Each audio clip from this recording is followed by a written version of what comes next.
मैं भारत को भारतीयता की मान्यता के आधार पर फिर से खड़ा करना चाहता हूं, उस काम में लगा हूं।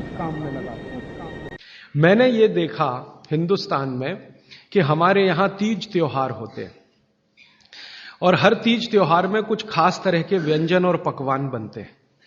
मैंने ये देखा है कि कुछ खास तरह के त्योहार में कुछ खास तरह का तेल उपयोग हो रहा है, दूसरे तरह के त्योहारों में दूसरे तरह का तेल उपयोग हो रहा है। उसके पीछे बड़ा साइंस है, बहुत बड़ा साइंस है, बहुत बड़ा विज्ञान है। वो विज्ञान ये है कि जैसे मान लीजिए होली के आसपास के त्योहार, चैत्र के महीने के त्योहार, फागुन और चैत्र के महीने के त्योहार। अब फागुन और चैत्र के महीने के त्योहारों में जो जो पकवान बन रहे हैं, आप उन पर अगर नजर डालें तो वो उस मौसम के हिसाब से बहुत ही अनुकूल है।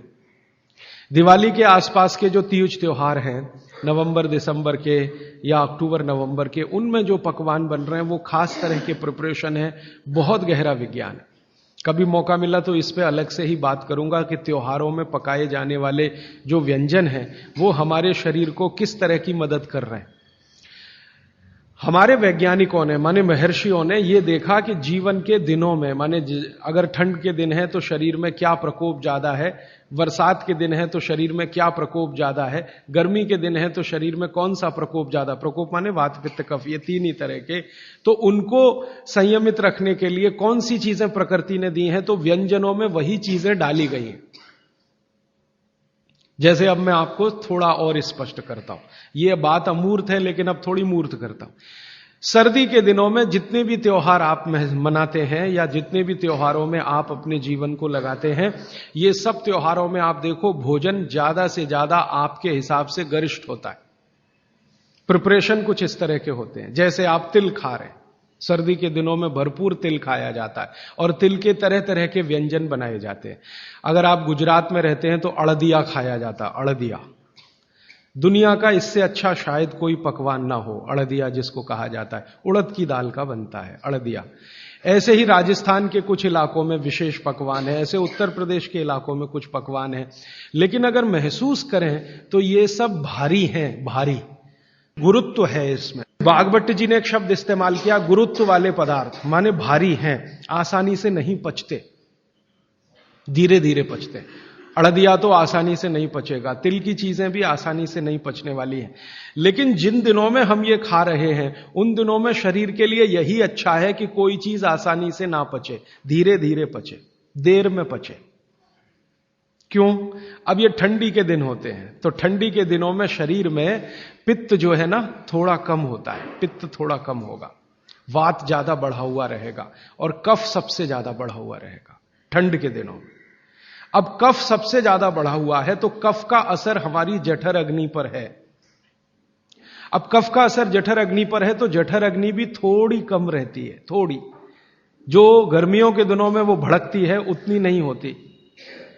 तो अगर आपकी जठर अग्नि कुछ कम है, कफ के प्रभाव में है, तो आप भोजन भी ऐसे खाइए जो तुरंत पचने वाले नहीं है, धीरे धीरे पचने वाले हैं, ताकि जठर अग्नि उसके साथ मेल कर ले अपनी गति का। ऐसे समझ लो जठर की गति कम होती है तो खाया जाने वाला खाना भी कम गति से पचने वाला हो तो बहुत अच्छा है। तो सोच समझकर यह तय किया गया कि सर्दी के दिनों में तिल खाना है, सर्दी के दिनों में मूंगफली खानी है, सर्दी के दिनों में गुड़ खाना है, सर्दी के दिनों में घी सबसे ज्यादा खाया जाता है। और आपने अक्सर वैद्यों से सुना होगा, सेहत बनानी है तो यही दिन सबसे अच्छे हैं, माने खूब अच्छा अच्छा खाओ। और भगवान का दिया हुआ भी इन महीनों में भरपूर होता है। तिल भी इन्हीं महीनों में आते हैं, मूंगफली भी नई इन्हीं महीनों में आती है, चने भी इन महीनों में नए आते हैं। तो अच्छा खाना खाने का समय यही माना जाता है सर्दियों का। और अच्छा खाना वो जो गुरुत्व वाला है, गुरुत्व वाला वो जो थोड़ा धीरे धीरे धीरे धीरे पचता है। तो कितना बड़ा मेल बिठाकर हमारे लोगों ने हमारे व्यंजनों को त्योहारों के साथ जोड़ा। गर्मी के दिनों में उल्टा होता है, गर्मी के दिनों में आपका पित्त भड़कता है, माने अग्नि तीव्र है, तो आप ऐसा खाना खाओ जो जल्दी हजम हो जाए। बारिश के दिनों में सम रहता है, पित्त जो है बहुत ही कम होता है, तो बारिश के दिनों में यह कहा जाता है कि भैया सबसे हल्का खाना खाओ बारिश के दिनों में, क्योंकि पित्त उस समय सबसे कम है। और कई बार तो कहते हैं जी एक ही बार खा लो तो अच्छा है बारिश के दिनों में। और जैन समाज वाले तो जानते हैं कि बारिश के दिनों के खाने में बहुत रिस्ट्रिक्शन है। क्यों जी? ऐसा खाना तो आप खा ही नहीं सकते जिसमें पानी बहुत हो, क्योंकि शरीर में ही पानी बहुत होता है उस समय, प्रकृति के हिसाब से शरीर चलता है। तो बारिश के दिनों में अक्सर आपने सुना है जैन साधु संतों के मुंह से कि हरा पत्ती का सब्जी मत खाओ, हरा सब्जियां मत खाओ, ये वगैरह वगैरह। हरे पत्ती की सभी सब्जियां बहुत पानी भरी हुई, पानी शरीर में ही पहले से ज्यादा है क्योंकि बारिश में नमी ज्यादा है। तो आप ज्यादा पानी के शिकार होंगे। ज्यादा पानी भी अच्छा नहीं है, कम पानी भी अच्छा नहीं है।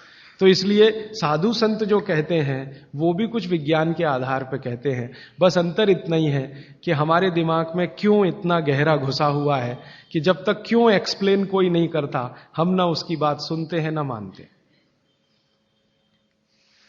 तो अपने देश में भागवत जी के अनुसार वात की चिकित्सा जिंदगी भर अच्छी रहे आपकी तो तेल शुद्ध खाइए, ये एक दोस्तों सबसे पहले तो चैनल सब्सक्राइब करें, फिर लाइक, कमेंट और शेयर करें। और हाँ, हमारा एंड्रॉयड ऐप डाउनलोड करना ना भूलें।